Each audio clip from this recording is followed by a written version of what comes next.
Hello guys, welcome to my new vlog. कैसे हैं आप लोग? आई होप आप लोग अच्छे होंगे और मैं भी बहुत अच्छी हूँ। सो गाइस, जैसा कि आप लोग जानते हैं कि सावन चल रहा है और सावन में सभी लोग बहुत सारी चीज़ें करते रहते हैं। तो हमारे यहाँ मेनली यहाँ मेरे ससुराल में, गांव में और सभी जगह कोई रामायण का पाठ करता है, कोई शिव पुराण करता है, कोई अखंड रामायण करवाता है। तो बहुत सारी चीज़ें करते हैं और ख़ास तौर से मेरे हस्बैंड खुद जो 1 महीने की रामायण होती है तो वो रेगुलर 1 मास पारायण का पाठ करते हैं। तो मैंने उनसे पूछा कि सावन में इस चीज़ का क्या वैल्यू है। तो आज मैं उनसे जानना चाहती हूँ कि सावन में राम जी की रामायण पढ़ने का क्या वैल्यू होता है, उसके महत्व क्या क्या है। तो सावन में हम शंकर जी का तो बहुत कुछ करते हैं और हम जानते हैं, पूजा भी करते हैं, मैं भी करती हूँ, सभी लोग करते हैं। लेकिन रामायण का क्या महत्व है और राम जी का क्या महत्व है, तो जानते हैं उनसे। तो गाइज, मैं आ गई हूँ कमरे में और अभी कुछ पढ़ रहे हैं तो मैं अभी उनसे पूछ लेती हूँ। तो मैं पहले ये गेट बंद कर दूँ, उसके बाद पूछती हूँ।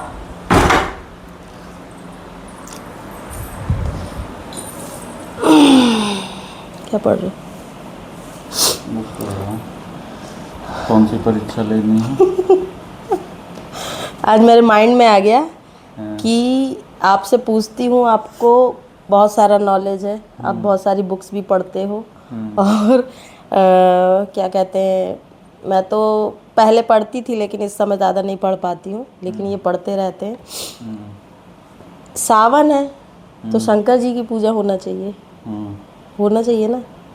लेकिन आप भी राम जी की पूजा करते हैं और यहाँ मैं देखती हूँ हमारे जो मेरे फादर इन लॉ हैं और मैटरनल अंकल वगैरह सभी लोग रामचरितमानस का पाठ करते हैं।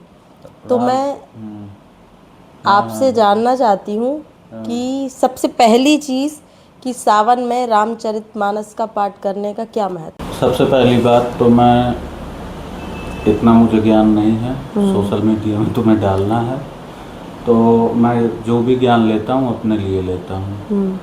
और जहाँ तक मैं जानता हूँ तो राम और शिव दोनों ही एक दूसरे को अपना आराध्य मानते हैं। इसलिए हमारे यहाँ, हमारे गांव में और हमारे क्षेत्र में जो एक धाम है कामतानाथ धाम, वहाँ मठगंजन स्वामी जी का मंदिर है और उनको वो एक्चुअली शिव जी का मंदिर है।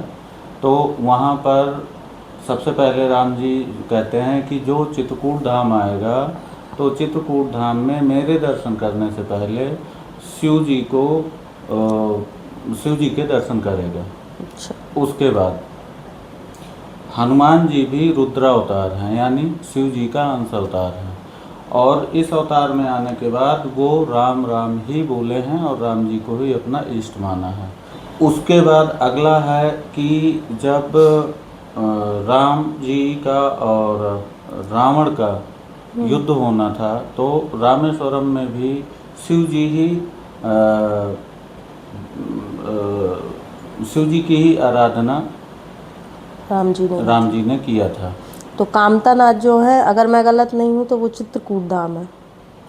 हाँ, कामतानाथ। सो गाइज, कामतानाथ जो बताया गया आपको, आप भी जानते होंगे कि ये चित्रकूट धाम है, इसी को कामतानाथ भी कहते हैं।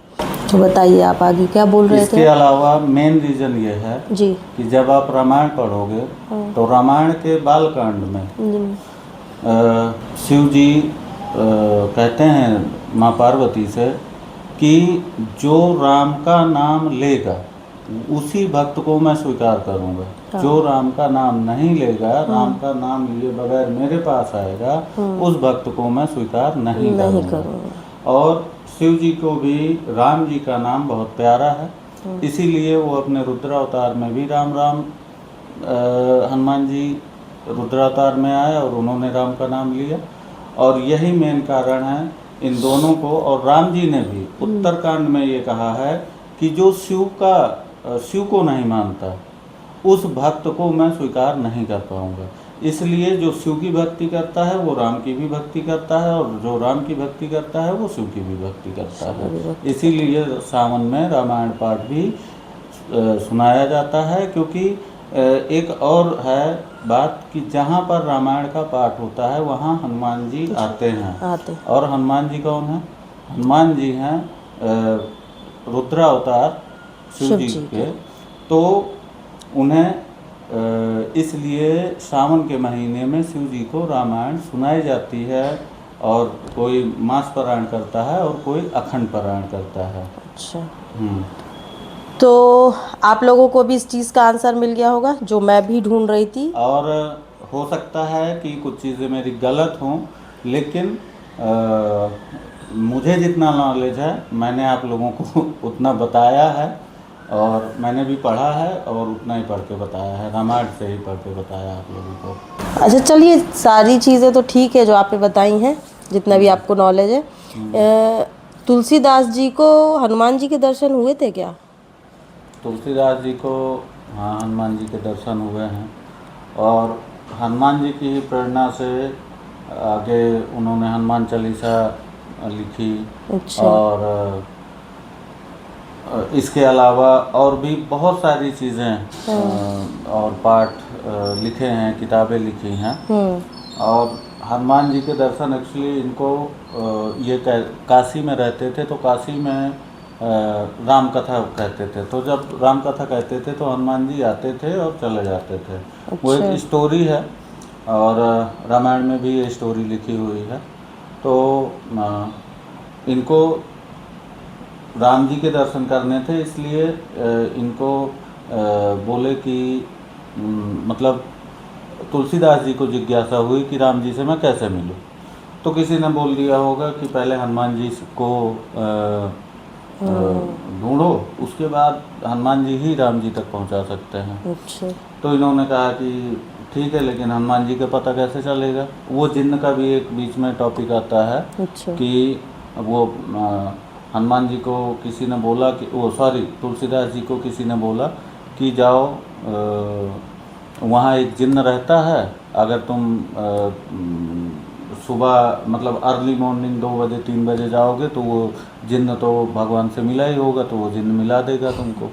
जैसे अभी ये पौराणिक कहानियाँ चलती हैं। तो वो गए, उनको जिन्न के दर्शन मिले, तो जिन्न ने कहा कि भाई मैं भगवान तक तो नहीं पहुंचा सकता, इतनी मेरी औकात नहीं है, लेकिन हनुमान जी आपको भगवान तक पहुंचा देंगे। अच्छा। तो बोले आप क्या बात करते हो, हनुमान जी कैसे मेरे पास आ जाएंगे? तो कहा वो तो आपको रोज आते हैं, जब भी आप रामायण का पाठ करते हो। अच्छा। तो सबसे पहले हनुमान जी ही आते हैं, और उसके बाद सबसे बाद में हनुमान जी ही जाते हैं। तो तुलसीदास जी बैठ गए रामायण का पाठ करने के लिए व्यास गद्दी पर, जैसे भागवत कथा होती है, इसी तरह तुलसीदास जी काशी में कथा कहते थे। काशी में? हाँ। तो उस दिन इनका कथा कहने का मतलब मन ही नहीं कर, ये हनुमान जी पे ही फोकस किए हुए थे। तो इन्होंने पहले देखा कि पहले कौन आया, तो ग्रुप में लोग आए, तो इनको समझ में नहीं आया कि हनुमान जी कब आ गए। अब वैसे भी पवन पुत्र हैं, वो कितने टाइम आ जाएंगे, तुलसीदास जी कैसे जान पाएंगे? फिर उसके बाद शायद हनुमान जी की भी कृपा थी उनसे मिलने। फिर तब उसके बाद फिर जब कथा समाप्त हुई तो हनुमान जी देखते रहे, क्योंकि जिन्होंने बताया था कि सबसे लास्ट में प्रसाद लेके जाता है। अच्छा। जाते हैं, सॉरी।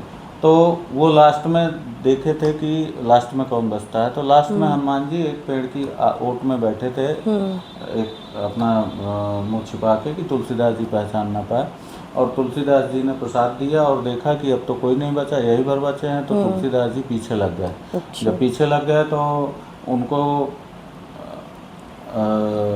पकड़ नहीं आ रहे थे हनुमान जी, क्योंकि पवन पुत्र हैं। और तुलसीदास जी को ये लगे कि हनुमान जी एक नॉर्मल चाल से चल रहे हैं और तुलसीदास जी दौड़ रहे थे। अच्छा। फिर भी नहीं पकड़ पा रहे थे। फिर उन्होंने क्षमा प्रार्थना की कि प्लीज़ आप रुक जाओ और मुझे आपसे बात करनी है, 1 मिनट के लिए रुक जाओ। अब वो जब रुक गए, राम जी की कसम दे के रोका उनको। फिर उन्होंने कहा कि आप जो है मुझे राम जी का दर्शन करवाओ। तो इस तरह से हनुमान जी के तुलसीदास जी के दर्शन हुए थे। अगर तुलसीदास जी को हनुमान जी के दर्शन हुए हैं तो फिर उन्हें राम जी के भी दर्शन जरूर हो गए होंगे। हाँ, फिर आगे का रास्ता हनुमान जी ने बताया क्या? कि आप काशी में राम जी के दर्शन नहीं होंगे, अच्छा। आपको राम जी के दर्शन होंगे चित्रकूट में। अच्छा, चित्रकूट में ही हुए हैं राम जी के हाँ, दर्शन। तो काशी को छोड़ करके फिर तुलसीदास जी चित्रकूट आए। चित्रकूट में आने के बाद उन्होंने हनुमान जी ने कहा कि आपको परिक्रमा मार्ग, जो कामतानाथ जी का पर्वत है, हाँ। उसका जो परिक्रमा है चक्र, वो 3.5 कोस का परिक्रमा है। अच्छा, जो वो पहाड़ है वो 3.5 कोस का है? नहीं, पहाड़ 3.5 कोस का नहीं, पहाड़ के चारों तरफ से जो रास्ता है वो 3.5 कोस। हाँ, जो कामतानाथ जी के जो परिक्रमा मार्ग है वो 3.5 कोस का परिक्रमा मार्ग है। तो उस परिक्रमा मार्ग से हनुमान जी ने बताया कि वो निकलते हैं। अच्छा। राम जी रोज सुबह ब्रह्म मुहूर्त में। अच्छा। तो तुलसीदास जी 2 बजे से ही खड़े हो गए जाके कि पता नहीं राम जी हैं, कितने टाइम निकल रहा है। जब ब्रह्म मुहूर्त आया तो ब्रह्म मुहूर्त के समय तुलसीदास जी ने देखा कि एक बहुत बड़ी टोली आ रही है और बहुत मतलब उज्जवल और एक बहुत अच्छा सारथी सफ़ेद घोड़े के साथ में निकल रहा है। तो देखे तो उन्होंने सोचा कि कोई राजा की सवारी निकल गई है।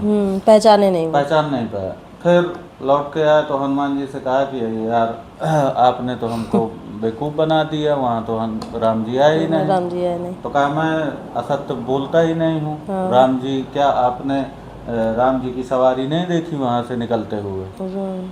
तो बोले मैं तो सोच रहा था कि वो कोई राजा निकला हुआ है। तो कहा वही राजा राम निकले हुए हैं। तो फिर बोले अब कैसे करें, अब कैसे दर्शन होंगे? तो बोले कि एक काम करते हैं, आप घाट पे जाओ, राम जी घाट पे आएंगे। अच्छा। तो तुलसीदास जी, ये जो राम घाट बना हुआ है, राम घाट इसीलिए उसका नाम है। तो मंदाकिनी के किनारे ही तब चंदन घिसा जाता था, ये रेडीमेड चंदन नहीं आता था, चंदन घिसा जाता था, भक्तों को लगाया जाता था। वही चंदन जो मदगंजन स्वामी जी का मंदिर है तो पूजा में मंदिर में चढ़ाया जाता था और वही चंदन सभी लोग लगाया करते थे। तो वही चंदन का तिलक लेने राम जी भी आते थे। अच्छा।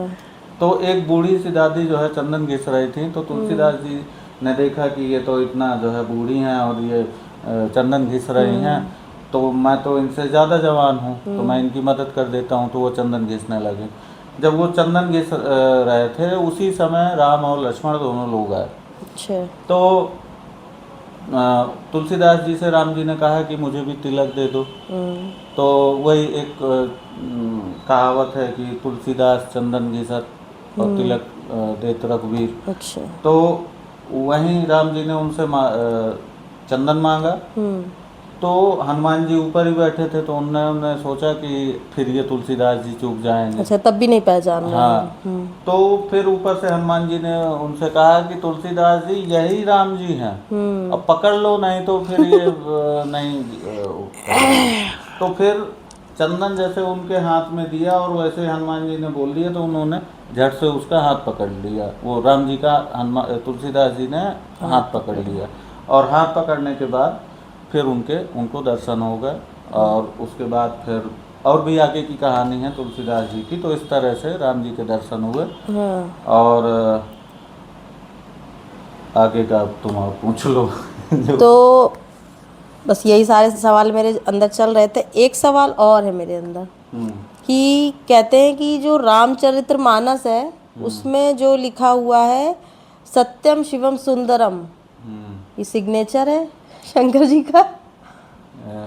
हाँ, आपको इस बारे में कुछ पता है क्या? मुझे तो नहीं पता, आपको कुछ पता हो तो बताओ। ये मैं जितनी भी बातें बता रहा हूँ, इनके उत्तर दे रहा हूँ, ये मैं कोई काल्पनिक बातें नहीं बता रहा हूँ। ये सारी की सारी बातें जो रामायण का पाठ किए हैं वो जानते तो होंगे। उसमें लिखा हुआ है पीछे डिटेल। और आप लोग भी रामायण पढ़ेंगे तो पीछे सबसे लास्ट पेज में तुलसीदास जी की जीवनी लिखी है शॉर्ट में, तो उसमें आप लोग देख सकते हैं। और नहीं देख सकते हैं तो मैं तो अभी बता ही रहा हूँ जितना ये पूछ रही हैं। तो क्या था क्वेश्चन आपका? मेरा क्वेश्चन ये था कि जो रामचरितमानस शिव में जी का तो वो शिव जी का ही सिग्नेचर है। क्योंकि जब जिस टाइम पे रामायण लिखी थी तो उस टाइम पे वैदिक देव भाषा संस्कृत में ही सभी पंडित कर्मकांड करते थे। कर्मकांड का मतलब है पूजा पाठ करते थे। ठीक। और हिंदी या अलग भाषाओं में कोई भी पूजा पाठ नहीं करता था। इन्होंने अपनी क्षेत्रीय भाषा बुंदेलखंडी में ही रामायण लिखी है। तो जब उन्होंने देखा कि दोहा चौपाई और अपने गांव की भाषा में इसने पूरी रामायण लिख दी, तो पंडितों ने उसका विरोध कर दिया कि ये तो हमारे वेदों का, हमारे रामायण का, हमारे भगवानों का अपमान हो गया, क्योंकि वो संस्कृत पढ़ते थे। हाँ। और जो वाल्मीकि जी ने भी रामायण लिखी है वो संस्कृत में लिखी है, और वाल्मीकि जी के संस्कृत की रामायण का इन्होंने हिंदी में लिखा है, हिंदी में लिखा जो सोठा चौपाई है। तो इनका बहुत बड़ा विरोध हुआ, बहुत बड़ा विरोध हुआ। तो इन्होंने कहा कि देखिए मैं ऐसे नहीं लिख रहा हूँ, मुझे हनुमान जी का आशीर्वाद प्राप्त है, अनुमति प्राप्त है, और उसके लिए मैं परीक्षा देने के लिए भी तैयार हूँ। तो कहा आप कैसी परीक्षा दे सकते हो, कहा आप जैसी बोले। तो उन्होंने कहा कि ठीक है भाई। ये बहस हो रही थी काशी में। तो बोले ठीक है, यहीं काशी विश्वनाथ जी का मंदिर है, तो यहीं पे रामायण रखी जाए और यहीं पे मंदिर के चारों तरफ पहरा लगाया जाए रात में, और उसके पट बंद करे जाएं, और सुबह जब पूजा पाठ का समय होता है तभी पट पुजारी जी खोलेंगे। और उसमें अगर कुछ शिव जी ने सबूत दिया कि मुझे स्वीकार है तो हम मान लेंगे। अच्छा। तो बोले ठीक है। अब शिव जी के मंदिर में, काशी विश्वनाथ जी के मंदिर में रामायण सबसे नीचे रखी गई, रामायण के ऊपर और धार्मिक ग्रंथ रखे गए, और मंदिर परिसर के चारों तरफ सिक्योरिटी दी गई। और सिक्योरिटी देने के बाद, मतलब सिक्योरिटी मतलब पूरे साधु समाज के लोग, पंडित और विद्वान लोग चारों तरफ से घेरे हुए थे कि कोई इधर उधर न करे। जब सुबह पट खुले, हाँ। तो रामायण सबसे नीचे थी, लेकिन सुबह रामायण सबसे ऊपर थी। अच्छा। और कहते हैं कि शिव जी ने पार्वती जी को रामायण वो रात में सुनाई थी। अच्छा। और उसके बाद जो रामायण में लिखा है सत्यम शिवम सुंदरम, वो शिव जी ने ही लिखा है। रामायण में जो ओरिजिनल रामायण तुलसीदास जी द्वारा जो रचित है, उसमें वास्तविकता यही है कि सत्यम शिवम सुंदरम शिव जी ने ही लिखा था। तभी पंडितों ने, विद्वानों ने रामायण को हिंदी में मान्यता दी थी, नहीं तो रामायण को हिंदी में मान्यता नहीं थी।